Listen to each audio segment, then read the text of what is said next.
What's up YouTube? This is Daniel Carter at AfroHerpkeeper. Today we have a pretty quick little video. We're just going to be feeding all of my snakes today. So specifically that means we are feeding one eastern black-necked garter snake, one ball python, one western cottonmouth, and one Hog Island boa constrictor. If you are squeamish about dead stuff, this may not be the video for you because we are dealing exclusively with dead mice and rats. So without any further ado, let's get started. My life is a bit of a mess, but I like it that way. Between juggling school, work, dozens of animals, and a constant drive to explore, things can get pretty hectic. But one thing always stays the same: a burning passion for wildlife and a desire to preserve the biodiversity of our world through public education, conservation, and animal care. My name is Daniel Carter, and you're watching AfroHerpkeeper.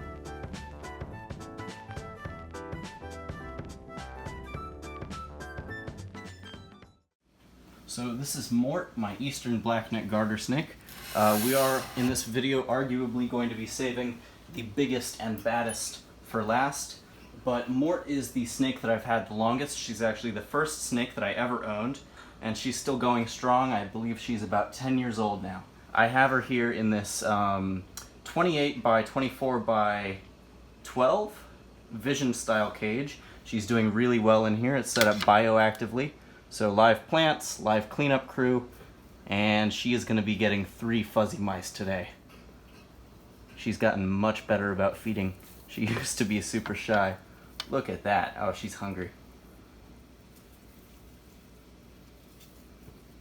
Well, good job, Mort. She has 2 more of those waiting for her. Very hungry. So with all of my snakes, when I'm feeding, I include these little slate tiles in their enclosures. If they have loose substrate in there, then placing their food items on a tile helps ensure that they won't get any substrate stuck to them, which could potentially be harmful to the snake. So 2 more fuzzy mice. These are mice that are about a week of age that have been humanely put down using carbon dioxide. In the wild, garter snakes feed mostly on amphibians, fish, slugs, worms, stuff like that, but they will occasionally eat rodents, and rodents are the most nutritionally complete food option for them. Garter snakes aren't used to eating lots of rodents in the wild, so I always use a size that is small enough not to have too much hair. Hey! Oh, come on, you got this.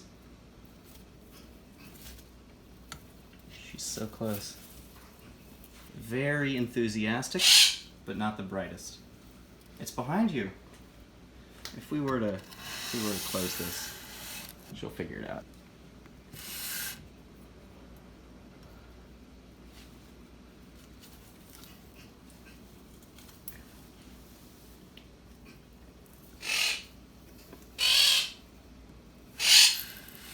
Look how proud she is.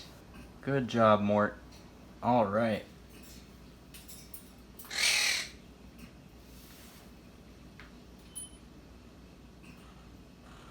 And you can see that she got a leaf with that one on accident. She should be able to actually rub that off. Yep, there it goes. Good job, Mort. So we're going to let her finish the last one on her own, and we are going to pan the camera up to my ball python and western cottonmouth. So we got to take this lid off before we do anything else. In order to feed our larger constrictors today, I have to dry off our prey items. They are a little bit picky when it comes to that. Rats don't normally come soaking wet, but warm water is what I've been using to heat them up. So Bowie in here has not eaten in a while. He should hopefully be pretty hungry, and this is a decent sized food item. The more observant among you will notice that this rat is a male. Bowie is also a male. He's living in this 10-gallon aquarium. He needs to be upsized at some point soon, but he's pretty good for now. Might be a waiting game with him. Oh, here he comes. What you think, buddy? You wanna come over here? Oh yes, he knows it. He's gonna come out. Here he comes. Hi, buddy. He is a pretty boy. Like I said, he is a champagne pastel butter morph. ball python. So he's got some fancy genetics in him, but underneath everything, he is just another ball python. Good job, big guy. Split second. Now if you look on the left, you will notice the sheer size of this rat's teeth. This is one of the most important reasons to feed your snakes frozen thawed animals as opposed to live ones. It can be argued that feeding snakes live prey is more enriching, more compelling for them. It helps them exercise their natural instincts. But at the same time, frozen thawed prey is preferable because it minimizes animal suffering and poses less of a threat to your snakes. Both Bowie and my boa constrictor Scylla have successfully been weaned off of live prey.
And just as Mort did with the leaf, you can see here that he's managed to swallow the rat, but not the sphagnum moss that got stuck to it. So his next objective is going to be to get that out of his mouth. One particularly cool thing about Bowie is that he has two different colored eyes. He has a silver eye on one side, and a solid black eye on the other. There we go. All right. So moss is sometimes a problem, but snakes encounter that all the time in the wild, and he would eventually have gotten it back out. So the lid is back on Bowie, and we are going to move to the right over here to meet Smokey, the cottonmouth. So Smokey is my first permanent venomous snake. I've had them on and off for a long time because I offer snake relocation services in my area, but Smokey is the first one who is staying with me long term. He's going to be a great educational animal, one of 4 native venomous snakes in my area, and Smokey was actually given to me by a longtime friend. He was found on a ranch used for day camps for kids, so he couldn't stay there. He came to me instead. And he is such a beautiful little snake. For something that injects lethal venom, she is very gentle with him.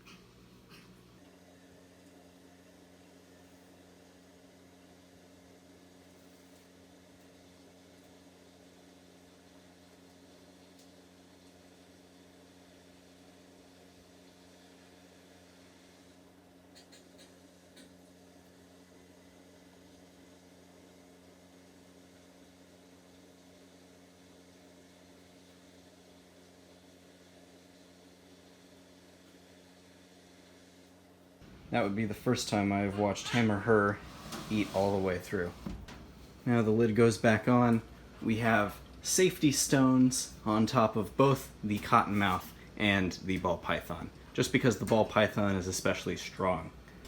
So the last snake we have to feed today is my Hog Island boa constrictor, Scylla. And at this point she is living in this giant 44-gallon storage tub. People usually use this kind of thing to store Christmas trees in. You may or may not be able to see through the opaque wall of the tub that the tip of her tail, somewhere over here, and her head is all the way over here. And there's some squiggliness going on in there, so she is very large at this point.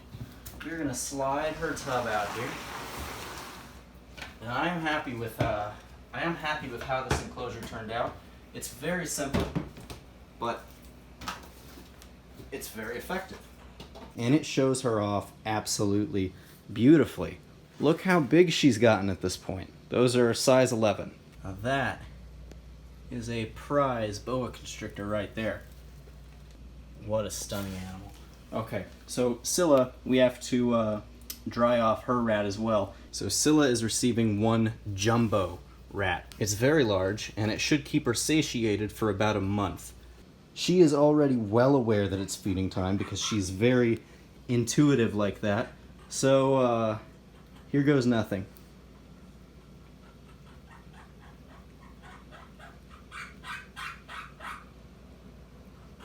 We're gonna make her work for this one.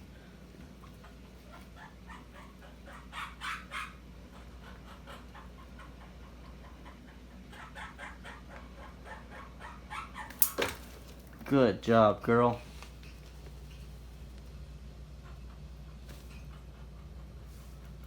Not her most graceful strike, but very impressive nonetheless. So it's probably going to take Scylla a considerable amount of time to eat this animal, as it is a little bit larger than what she's used to. So we're going to turn the time lapse back on, and please enjoy the rest of the video. My name is Daniel Carter at AfroHerpkeeper. Thank you very much for watching.